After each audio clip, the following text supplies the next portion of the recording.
नमस्कार दोस्तों, आज फिर आप सभी का स्वागत है नई कहानी में। चलिए कहानी को शुरू करते हैं। मेरी परिस्थितियों के कारण मुझे बर्तन धोने और सफाई का काम करना पड़ा। एक दिन जब मैं मालिक के घर में फर्श पहुंच रही थी तो मैंने देखा कि मालिक मुझे एक अजीब नज़र से देख रहे थे। जब मैं फर्श पहुंचते समय बाल्टी उठाने के लिए झुकी तो उन्होंने मौका पाकर पीछे से ज़ोर से मुझे मेरे नए काम की जगह पर मुझे ऐसे अजीब मालिक मिले थे कि वे मुझे फर्श पहुंचते समय एक अलग अनुभव दे रहे थे। उन्होंने तो मैं साहिल नाम की कॉलेज में पढ़ रही थी। मेरे घर की आर्थिक स्थिति बहुत खराब थी। मेरी माँ बर्तन धोकर मुझे पढ़ा रही थी, लेकिन अचानक एक दिन माँ बीमार हो गई। अब घर में पैसे आने का कोई जरिया नहीं था, इसलिए मजबूरी में मुझे भी कुछ काम करना पड़ा। माँ घर पर आराम कर रही थी, तभी कि उसी की मालकिन का फ़ोन आया। तब वह फ़ौरन मैंने उठाया। मालकिन बाई ने पूछा कि तुम्हारी मम्मी की क्या तबीयत है, काम पर क्यों नहीं आई। तब मैंने उन्हें सारी स्थिति बताई, जिसके बाद उन्होंने कहा तुम उसकी लड़की हो, अगर तुम्हें कोई दिक्कत ना हो तो क्या तुम घर के काम के लिए आ सकती हो। कल मेरे घर में एक कार्यक्रम है, अगर तुम आओगी तो तुम्हें भी मदद मिल जाएगी और मेरी काम भी हो जाएगा। माँ की बीमारी के कारण घर के पैसे ख़त्म हो गए थे, इसलिए मुझे यह काम करना ज़रूरी था। मैंने मालकिन बाई को हाँ कर दिया। अगले दिन मैं उनके घर पर काम करने गई। घर में कार्यक्रम होने की वजह से वहाँ मेहमानों की भीड़ थी। जैसे ही मैं वहाँ पहुँची, मालकिन ने पहचान लिया कि मैं मेरी काम वाली बाई की बेटी हूँ। वहाँ पहुँचने पर उन्होंने मुझे कुछ मोटे मोटे काम करने को कहा। शाम को घर लौटते समय मुझे 8 बज गए थे। उस दिन मालकिन ने मेरे काम से खुश होकर मुझे 2000 रुपये दे गई। वह पैसे मिलते ही मुझे थोड़ी राहत महसूस हुई, क्योंकि माँ के इलाज में काफ़ी पैसे खर्च हो रहे थे। मेरे कॉलेज का खर्च भी माँ ही उठा रही थी। मालकिन बाई ने माँ को घर के काम के लिए 5000 देती थी, लेकिन अब माँ बीमार थी, इसलिए मुझे ही उस घर में काम करने जाना था। पैसे कमाने के लिए पैसे पास दूसरा कोई विकल्प नहीं था। अगले ही दिन मैंने मालकिन के घर में काम करना शुरू कर दिया था। शुरू में मुझे उस घर के काम करने में बहुत शर्म महसूस हो रही थी, लेकिन धीरे धीरे मैं वहाँ काम करने लगी। मालकिन ने मुझे धीरे धीरे सारा काम समझाया और मैं उसी तरह अपना काम करती रही और फिर घर लौट आती। सब कुछ ठीक चल रहा था, लेकिन मेरे साथ ऐसा कुछ होगा इसका मैंने कभी सोचा भी नहीं था। मुझे उस घर में काम करते हुए लगभग 1 हफ्ता हो गया था और घर में सिर्फ मालकिन ही दिखाई देती थी। 1 हफ्ते बाद दोपहर के समय घर की घंटी बजी। मैं दरवाज़ा खोलने गई तो सामने एक आदमी खड़ा था। उसने मुझसे पूछा, तू कौन है। मैंने बताया कि मैं देविका मंजू हूँ और मैं इस घर में काम करने आई हूँ। तब मुझे पता चला कि वह आदमी उस घर का मालिक था। मालिक अपना बैग लेकर अंदर आए और उन्होंने मालकिन को आवाज़ दी और पूछा, देविका कहाँ है और यह नई काम वाली कब से आई है। तब मालकिन ने मालिक को बताया कि मेरी माँ बीमार है, इसलिए उसकी जगह काम करने आई हूँ। यह सुनकर मालिक ने मुझसे कहा, अच्छा देविका, तुम चिंता मत करो, अपनी माँ की देखभाल करो और अगर किसी मदद की ज़रूरत हो तो बेझिझक मुझे कहो। तुम्हारी आंटी अच्छी है, भगवान उन्हें जल्दी ठीक कर देगा। मालिक की बातों से मुझे लगा था कि वह बहुत ही अच्छे हैं, लेकिन इनकी असली सच्चाई अब तक मेरे सामने नहीं आई थी। मैं उस घर में काम करके अपने घर आई। मुझे ऐसा लग रहा था जैसे दोहरी मुश्किलों में फंस गई हूँ। घर में माँ की देखभाल करने वाला कोई नहीं था और मेरा पिता कुछ साल पहले ही गुजर चुके थे, इसलिए घर में सिर्फ मैं और मेरी माँ ही रहते थे। मेरी माँ बीमार थी, इसलिए अस्पताल का खर्च बढ़ता जा रहा था। वह खर्च पूरा करने के लिए मुझे काम तो करना ही था, लेकिन दूसरी तरफ माँ की देखभाल करने वाला भी कोई नहीं था और मेरी पढ़ाई भी अब लगभग बंद जैसी हो गई थी। उस समय फैसला मेरा था कि मुझे काम करना है, पढ़ाई करनी है या माँ की देखभाल करनी है, लेकिन तीनों जिम्मेदारियाँ मुझे निभानी थी। उस दिन जब मैं घर आई तो मैंने देखा कि माँ बहुत ही तकलीफ़ में है। मैंने उनका शरीर छूकर देखा तो मुझे पता चला कि उन्हें बहुत तेज़ बुखार है। फिर मैंने माँ के सिर पर गली पट्टियाँ लगानी शुरू कर दी। लगभग आधी रात तक मैं पट्टियाँ भिगोकर माँ से सिर पर रखती रही। तब कहीं जाकर उसे थोड़ा ठीक महसूस हुआ था। अगले दिन जब मैं मालकिन के घर गई तो मेरी हालत देखकर मालकिन ने मुझसे कहा, देविका बेटा, तेरी यह हालत किस वजह से हुई? मेरी नींद पूरी ना होने की वजह से। उस दिन मैं सूखे चेहरे के साथ मालकिन के घर गई थी। मुझे देखकर मालिक भी हैरान हो गए। उन्होंने कहा, देविका, तेरी माँ ठीक तो है ना? तूने अपनी क्यों बना रखी है? मालिक तुरंत रसोई में जाकर मेरे लिए पानी ले आए। वे मेरी बहुत ही ज़्यादा चिंता कर रहे थे। तभी दोनों ने मुझे कहा, देविका, आज तू घर जाकर आराम कर, वैसे भी आज घर में ज़्यादा काम नहीं है। कुल मिलाकर उस दिन उन्होंने मुझे छुट्टी दे दी थी। घर वापस आकर मैंने देखा कि माँ को फिर से तेज बुखार हो गया था। वह बुखार तप रही थी। हमारे घर के पास एक छोटा सा क्लिनिक था। मैं क्लिनिक में जाकर डॉक्टर को घर लेकर आई। डॉक्टर ने जब माँ की जांच की तो उन्होंने कहा कि तुम्हारी मम्मी को अस्पताल में भर्ती करना पड़ेगा। इसके बिना उनकी तबीयत में सुधार नहीं होगा। भर्ती कराना जरूरी था, लेकिन मेरे पास भर्ती कराने के लिए पैसे नहीं थे। 5,000 की तनख्वाह में क्या करूं? मुझे कुछ समझ नहीं आ रहा था। लेकिन अगर माँ को ठीक कराना तो उन्हें अस्पताल में भर्ती कराना ही पड़ेगा। तब मैंने मालकिन को फ़ोन किया और सारी घटना सुनाई। तब मालकिन और मालिक तुरंत मेरे घर आ गए। उन्होंने मुझे माँ को अच्छे अस्पताल में भर्ती कराने की मदद की। मालिक ने मुझ पर बहुत बड़ा उपकार किया था, लेकिन हमें यह बिल्कुल भी अंदाज़ा नहीं था कि इस उपकार का बदला हमें इस तरह से चुकाना पड़ेगा। मालिक अब जितने मीठे लग रहे थे, उनके पीछे ऐसा चेहरा होगा, इसका मैंने कभी सपने में भी नहीं सोचा था। माँ को अस्पताल में भर्ती कराकर मैं घर आ गई थी। उस अस्पताल में माँ की देखभाल के लिए एक स्पेशल नर्स थी, इसलिए अब मैं मालिक के घर का काम करके थोड़ा बहुत कॉलेज भी कर लेती थी। एक दिन मैं सुबह 9 बजे घर से काम के लिए निकली। मालिक के घर पहुंचने पर उन्होंने दरवाज़ा खोला। दरवाज़ा खोलते ही मालिक मुझे एक अजीब नज़र से देख रहे थे। उनकी ऐसी नज़र मैंने पहले कभी नहीं देखी थी। मैं घर में दाखिल हुई और धीरे धीरे अपने घर के काम निपटाने लगी। तभी मुझे घर में मालकिन कहीं भी दिखाई नहीं दी। मैंने मालिक से पूछा, साहब, मालकिन बाहर गई है क्या? कहीं दिखाई नहीं दे रही। पर उन्होंने कहा, हाँ, वह 1 हफ्ते के लिए अपने मायके गई है। मालकिन मायके गई है। यह सुनकर मुझे लगा कि अब घर में ज़्यादा काम नहीं रहेगा।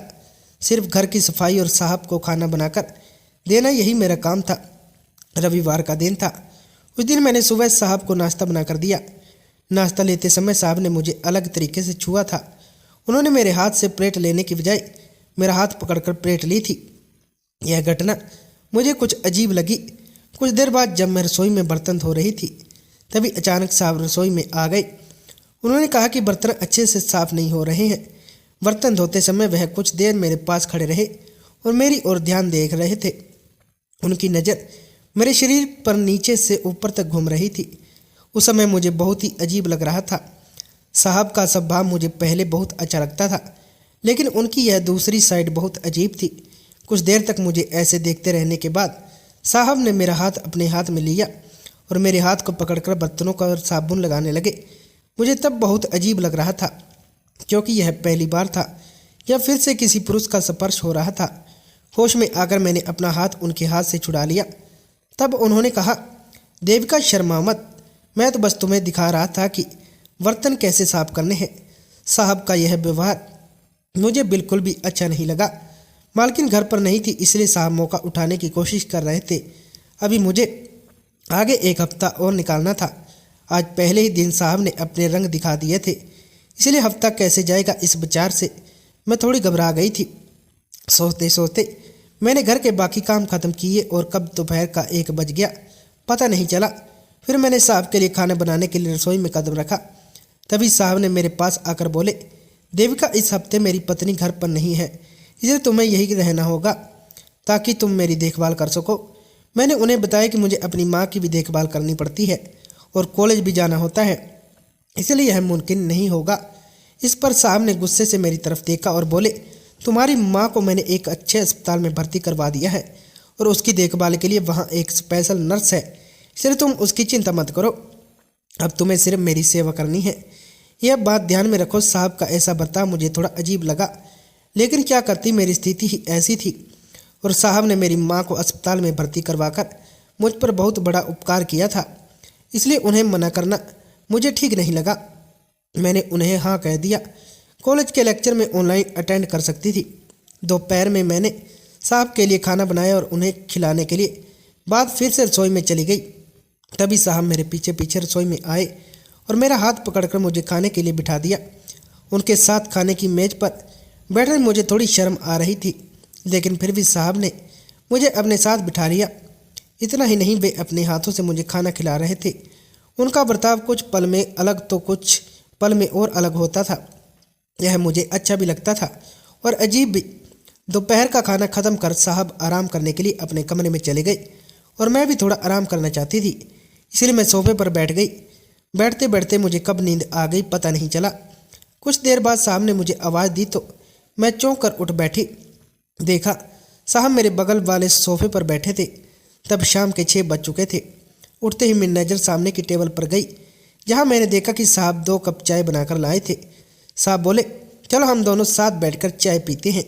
इसका मतलब साहब ने 1 कप चाय मेरे लिए भी बनाया था। हम दोनों ने साथ में बैठकर चाय पी।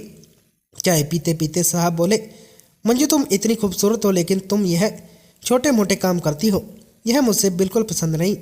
तुम्हें अपनी खूबसूरती का सही इस्तेमाल करना चाहिए। मुझे समझ नहीं आ रहा था कि मालिक असल में क्या कहना चाह रहे थे। उस समय मालिक ने कहा कि मेरी वेतन बढ़ाने वाला है, लेकिन इसलिए मुझे कुछ चीज़ें उनके लिए करनी होगी। साहब की इस तरह की पहेलियों में बातें करना मुझे कुछ समझ नहीं आ रहा था।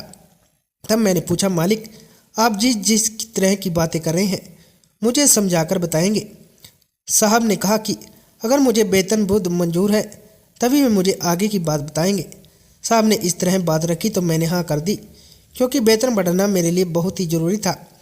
फिर उन्होंने कहा, तुम्हें अपनी खूबसूरती का सही इस्तेमाल करना सीखना होगा। इस पर मैंने फिर से सवाल किया, खूबसूरती इस्तेमाल करने का मतलब क्या है? तब साहब बोले, जो मैं तुम्हें करने के लिए कहूँगा वह तुम्हें बिना ज़्यादा सोचे करना होगा। मैंने साहब से कहा, ठीक है। कुछ देर बाद साहब थोड़ी देर के लिए घर से बाहर चले गए। लगभग 1 घंटे बाद वे वापस आए और उनके हाथ में 2 थैले थे। ऐसा लग रहा था कि उन्हें कुछ खरीदारी की है। मैं रात का खाना बनाने के लिए रसोई में चली गई और साहब डाइनिंग टेबल पर बैठकर खाना खा रहे थे। खाना खाते वक्त साहब ने मुझसे ज़्यादा बातें नहीं की। उन्होंने मुझे रात में सोने के लिए एक अलग कमरा दिया था, लेकिन वह घर में मेरे लिए नया था, इसलिए मुझे नींद नहीं आ रही थी। मैं बिस्तर पर करवटें बदल रही थी। तभी मुझे महसूस हुआ कि मेरे कमरे के दरवाजे के बाहर से कोई अंदर झांक रहा है। जब मैंने चुपके से दरवाजे की ओर देखा तो मुझे दिखा कि दरवाजे के बाहर से मालिक मुझे देख रहे थे। उनके इस तरह के व्यवहार से मुझे थोड़ी घबराहट होने लगी थी। साहब कभी अच्छे लगते तो कभी अजीब हरकतें करते, जिससे मैंने अगले दिन वहाँ न रुकने का पक्का फैसला कर लिया था। उस रात मैंने सोने का नाटक किया। करीब आधी रात के समय मुझे कमरे में किसी के आने का आभास हुआ। जब मैंने उठकर देखा तो कमरे में कोई नहीं था, लेकिन निश्चित रूप से कोई कमरे में आया था। वह कोई और नहीं बल्कि साहब ही थे। यह तो तय था, क्योंकि जब मैं बिस्तर पर लेटी हुई थी तब मेरे बगल में किसी के बैठने के निशान थे। इस बात से मैं बहुत परेशान थी कि मेरे साथ यह सब क्या हो रहा था, लेकिन अपनी परिस्थिति के कारण मुझे कुछ बातें सहन करनी थी। अगले दिन मैंने घर का काम निपटाया और फिर फर्श पहुंचने के लिए हॉल में चली गई। हॉल में साहब अखबार पढ़ रहे थे। जब मैं फर्श पहुंच रही थी तब मेरी नज़र साहब पर पड़ी तो मैंने देखा कि वह मुझे ऊपर से लेकर नीचे तक घूर रहे थे। मेरा शरीर सुडौल था और साहब उसे बड़े ध्यान से देख रहे थे। जब मैं फर्श पर पहुंच रही थी और मेरी पीठ उनकी ओर थी, तभी अचानक साहब मेरे पीछे से आ गए। उन्होंने अचानक पास पाकर मैं चौंक गई। मैं थोड़ा पीछे हट गई और तभी मेरा पैर गीली फर्श पर फिसल गया। उसी वक्त साहब ने मुझे अपनी बाहों में थाम लिया। पहली बार किसी पुरुष को इतनी नज़दीक से महसूस कर रही थी। काफ़ी देर तक मैं साहब की बाहों में थी और हम दोनों एक दूसरे को देख रहे थे। तभी मैंने खुद को संभाला और साहब की बाहों से अलग हो गई। फर्श पर पैर फिसलने से मेरी कमर में हल्की सी चोट भी लग गई थी। मुझे ठीक से चलना भी नहीं आ रहा था। मेरी हालत देखकर साहब मेरे पीछे आए, मेरा हाथ पकड़ा और मुझे अपने बेडरूम में ले गए। कुछ कहे बिना साहब ने मुझे अपने बिस्तर पर लेटाया और बाम लगाकर मेरी कमर की मालिश करने लगे। जब वह मेरी कमर की मालिश कर रहे थे तब उन्हें जरा भी शर्म महसूस नहीं हो रही थी। मालिश से मुझे आराम मिल रहा था, इसलिए मैंने उन्हें कुछ नहीं कहा। उनकी मालिश से मुझे कब नींद आ गई मुझे पता नहीं चला। जब मैं जागी तब साहब मेरे पास ही बैठे थे। साहब का मेरे प्रति क्या इरादा था, इस बारे में उलझन में थी। जैसे ही मैं जागी साहब मुझसे बोले, देविका तुम थोड़ा फ्रेश हो जाओ, तुझे तुमसे कुछ काम है। मैं फ्रेश होकर फिर से साहब के बेडरूम में गई। तब साहब ने बिस्तर पर कुछ कपड़े रखे हुए थे जो बहुत ही सुंदर और महंगे थे। साहब मुझे देखकर बोले, मंजू तुम्हें यह कपड़े पहनने हैं। मुझे थोड़ी शर्म महसूस हुई क्योंकि मैंने इतने छोटे कपड़े कभी नहीं पहने थे। मैं साहब को मना करने वाली थी, लेकिन अभी साहब बोले, मैं तुम्हारी तनख्वाह बढ़ा दूंगा, बस तुम्हें यह करना होगा, तो मुझे तुम्हारे साथ समय बिताना है। साहब की यह बात सुनकर मेरे पैरों तले जमीन खिसक गई, क्योंकि मैंने कभी सोचा भी नहीं था कि वह ऐसा कुछ कहेंगे। अब तो मुझे इस घर में जितनी जल्दी हो सके निकलना चाहिए, ऐसा मेरे दिमाग में चल रहा था। लेकिन अगर यहाँ से चली जाऊँ तो इलाज के बाद खर्च बंद हो जाएगा। तभी साहब ने मेरी आंखों के सामने उंगली चटकाई और बोले, देविका इतना क्या सोच रही हो, मैं 5 मिनट में फिर से इस कमरे में आऊँगा, तब तक तुम यह कपड़े पहनकर तैयार हो जाओ। मैंने मन ही मन सोच रही थी कि अब मुझे मालकिन को फ़ोन करना चाहिए। मैंने मालकिन को फ़ोन लगाया, लेकिन उन्होंने मेरा फ़ोन नहीं उठाया। मैं एक बहुत ही बड़ी उलझन में फंस गई थी, इसलिए मुझे पुलिस को फ़ोन करना सही लगा, क्योंकि मुझे साफ दिख रहा था कि मालिक मेरी मजबूरी का फ़ायदा उठा रहे थे। जैसे ही पुलिस मालिक को ले जाने लगी, तभी मालिक ने ऐसी बात कही कि सुनकर मुझे बहुत बड़ा झटका लगा। मालिक ने पुलिस से कहा कि उन्हें कुछ बात बतानी है और जैसा वे समझ रहे हैं वैसा कुछ नहीं है। फिर वे बोले, देविका तुमने मुझे बहुत गलत समझा है। असल में यह सब मैं सिर्फ तुम्हारे लिए कर रहा था। तुम्हारी माँ का 2 दिन पहले निधन हो गया था और इसलिए मैं अपनी बेटी की तरह प्यार करने की कोशिश कर रहा था। मुझे और मेरी पत्नी को तुम्हारी तरह की एक प्यारी बेटी चाहिए थी, लेकिन शादी के इतने साल बाद भी हमें कोई संतान नहीं हो पाई। पिछली बार मैंने सुधा ताई से इस बारे में बात की थी तो इसके लिए तैयार भी, लेकिन उनकी बीमारी की वजह से यह बात अधूरी रह गई। माँ के निधन की खबर सुनकर मैं बहुत दुखी हो गई थी, लेकिन साहब मेरे साथ ऐसा अजीब व्यवहार क्यों कर रहे थे, इसका कारण मैंने उनसे पूछा। तब वे बोले, अगर हमारे पास बेटी होती तो मैं उसे गुड़िया की तरह रखता, उसके बहुत लाड करता। उसी तरह का लाड मैं तुम्हारा करना चाहता था, इसलिए मैंने तुमसे कहा था कि मुझे तुम्हारे साथ समय बिताना है, लेकिन तुमने उसे गलत समझ लिया। तुम्हें बड़ी बड़ी गलत फहमी हुई है। जब तुम्हारी अस्पताल भर्ती थी तो मुझे वहाँ से फ़ोन आया था कि उनकी हालत बहुत गंभीर है और उनके पास कुछ ही दिन बचे हैं। इसलिए मेरी पत्नी तुम्हारी मालकिन की देखभाल करने के लिए वहाँ गई थी, लेकिन मैंने तुम्हें यह बताया था कि वह मायके गई है। अगर तुम्हें यह मान्य हो तभी हमने तुम्हें अपने साथ रखेंगे, नहीं तो तुम आगे का निर्णय लेने के लिए स्वतंत्र हो। यह सब कहते हुए समय साहब की आंखों में आंसू थे। वह मुझसे दिल से प्यार करते थे, यह मुझे साफ दिखाई दे रहा था। इसलिए मैंने उनके साथ उनकी बेटी बनकर रहने का फैसला किया और यह बात मालकिन को भी पता चल गई थी। दोस्तों, कई बार जो चीज़ें हम देख रहे होते हैं जरूरी नहीं कि वह सच हो। कभी कभी सामने वाला हमारे लिए जो कर रहा होता है उसे सकारात्मक दृष्टि से देखना चाहिए, नहीं तो गलतफहमियाँ पैदा हो जाती हैं।